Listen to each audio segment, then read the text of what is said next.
Charles Jordan is a man who stands for fairness, compassion, and opportunity. He spent the early part of his life in segregated rural Texas, unable to enjoy the basic freedoms of his white peers.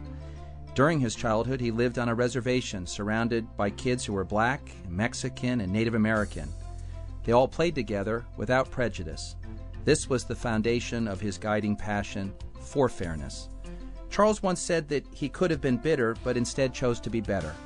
He was recruited from high school in Palm Springs to play basketball at Gonzaga University in Washington, where he realized that education is the great equalizer. After college, Charles went to work for the city of Palm Springs as a recreation leader and later was promoted to assistant to the city manager. He was recruited to Portland in 1970 to work on the Federal Model Cities program. Charles oversaw an infusion of $18 million for civic infrastructure that created jobs, supported youth programs, empowered neighborhood organizations, created public spaces, and supported minority businesses. With the exception of a 5-year period from 1984 to 1989, when he was Director of Parks and Recreation in Austin, Texas, Charles was a fixture in public life in Portland for over 3 decades, leading 3 influential city bureaus: fire, police, and parks. He served as city commissioner from 1974 to 1984 and was known as a leader who followed the courage of his convictions, no matter what the political fallout. Charles consistently pushed the boundaries of business as usual and challenged those who did not understand the importance of parks and recreation. He once said, "I'm in the business of crime prevention. We have thousands of young people playing on fields and courts, and when they are with me, they are not hurting themselves or anyone else." During his tenure as Parks Commissioner, he more than doubled the agency's budget to expand park access for all Portland citizens. Charles pointed out, "What people don't understand, they won't value.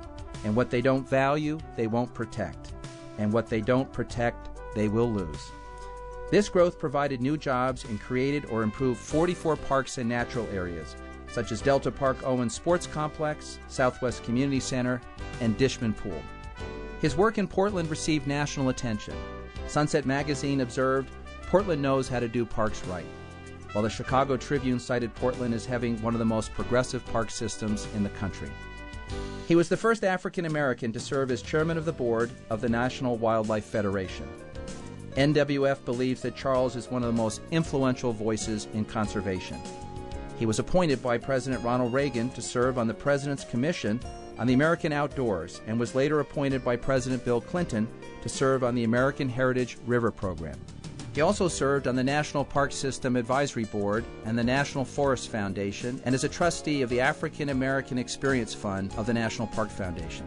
Charles is a bold and visionary leader in parks and recreation who broadened the agenda of the environmental movement and land conservation to make it more inclusive to all members of society. He is nationally recognized for his refreshing and groundbreaking approach to putting people, particularly people of color, at the heart of the American conservation movement. This city is different and better and greater for his service. For everything you have done to make Portland a model for urban parks and a better place to live, we thank you, Charles Jordan. You truly are an urban pioneer.